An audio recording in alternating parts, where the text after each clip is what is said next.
Hello good morning students. Class 9th के लिए आज का टॉपिक भेज रहा हूँ। आज का टॉपिक है बहुपद का मान ज्ञात करना। बहुपद का मान ज्ञात करने से पहले कुछ बेसिक चीज़ें आपसे एक बार फिर से डिस्कस कर रहा हूँ।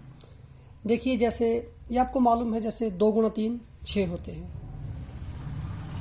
2 गुणा माइनस तीन जब हम करते हैं तो 2 3 6 और चिन्हों को अलग से गुणा करते हैं। 2 के साथ प्लस लगा है, प्लस गुणा माइनस माइनस। उसी तरह से -2 गुणा -3, 2 3 6 और माइनस गुणा माइनस प्लस। प्लस लिखें या ना लिखें एक ही अर्थ है। उसी प्रकार से -2 गुणा 3 -6, क्योंकि माइनस गुणा प्लस तो -6। इसके अलावा देखिए -1 का स्क्वायर, -1 गुणा 1 -1 मतलब 1। क्यों? क्योंकि -1 गुणा -1 माइनस गुणा माइनस प्लस।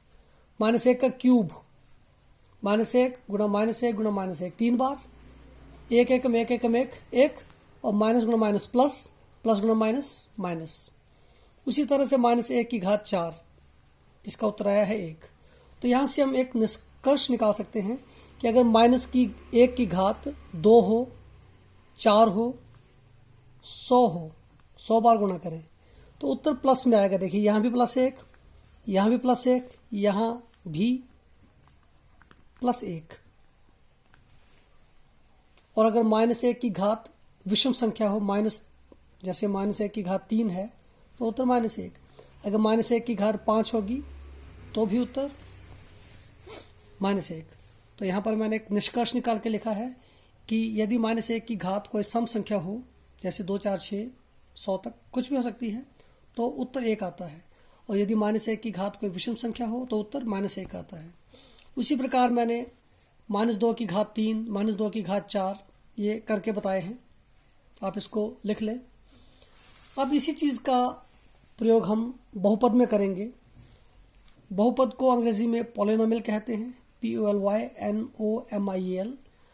और यदि कोई बहुपद चर x में है, मतलब x में लिखा गया है वो, तो उसे PX करके लिखते हैं, अर्थात पॉलिनोमियल इन x। जैसे एक बहुपद है 2x जमा 6, तो इसको लिखा जाएगा P पॉलिनोमियल इन x, P इन x। एक बहुपद है y² - 3y जमा 5, इसको लिखा जाएगा PY। तो इस तरह से हम बहुपद को डिनोट करेंगे। अब हम सीखेंगे बहुपद का मान ज्ञात करना। अगर हमें कोई चर का मान दिया गया है, एक एग्जाम्पल मैंने बनाया है। देखिए, एक बहुपद है 2x जमा 6 और यदि x का मान 2 हो तो हमें इसका मान ज्ञात करना है। हम कुछ नहीं करेंगे, x की जगह 2 भरेंगे। देखिए, ये बहुपद है, ऐसे लिखेंगे। लिखने का तरीका देखिए, PX बराबर है 2x जमा 6, ये बहुपद दिया गया है। PX की जगह भरेंगे 2। देखिए, 2x का मतलब है 2 गुणा 2, 2 गुणा 2 और जमा 6 वैसे ही आएंगे। 2 गुणा 2 4, 4 जमा 6 10।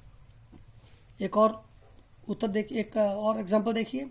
यदि x -2 होता तब, और ये बहुपद है, तब उसका मान कैसे ज्ञात करते। देखिए, बहुपद आ गया 2x जमा 6, x की जगह भर दिया -2, 2 गुणा -2 पहले बताया -4, -4 जमा 6 बड़े का निशान लगेगा, 6 बड़ा है, प्लस और 6 - 4 2। इसी तरह से एक और उदाहरण, इस बार है 2x² जमा 3x - 6। तो x के निम्नलिखित मानों के लिए PX का मान ज्ञात कीजिए। हमें 3 बार x की वैल्यू भरनी है, एक बार 1, एक बार -1, एक बार -2। देखिए, जब एक वैल्यू भरी गई x की जगह, तो x की जगह 1 लिख दिया, स्क्वायर का स्क्वायर रहा।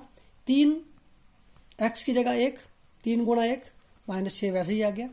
1 स्क्वायर का मतलब है 1 गुणा 1, तो 2 एकम 2, 2 एकम 2, 2 आ गया। 3 गुणा 1 3, -6 वैसे ही। 2 जमा 3 5, -6, 5 -6 बड़े का निशान -1। जब वैल्यू हमने -1 भरी, देखिए दूसरा पार्ट है -1 वाला, -1 वैल्यू भरी, तो देखिए 2 गुणा -1 का स्क्वायर। हालांकि मैं आपको शॉर्ट में पहले ही बता चुका हूँ, इसका आंसर आना चाहिए 1, मगर यहाँ पर फिर डिटेल करके बताया गया है। -1 6 -1 का स्क्वायर मतलब -1 गुणा -1, 3 गुणा -1 -6, 2 एकम 2, 2 एकम 2, माइनस गुणा माइनस प्लस 3 गुणा -1 -3 -6, 2 -3 -1, आगे -6 वैसे लिख दिए, -1 -6 बड़े का निशान जमा करेंगे -7 उत्तर आ जाएगा। वैसे ही एक वैल्यू है तीसरा पार्ट x -2, तो ये मैंने आपके लिए होमवर्क रखा है, इसको आप इसी तरह से करके बताएं, ट्राई करें, नहीं आएगा तो मेरे को बताना। और उसके बाद ये आपको होमवर्क दिया गया है, इस होमवर्क को आप शाम तक करके बताएं। पॉलिनोमियल x में दिया गया है बहुपद 3x² - 5x + 10 और x के 3 मान दिए गए हैं 1 -2 -3। ये आपको x की जगह वैल्यू भरनी है और ये करके बताना है। धन्यवाद।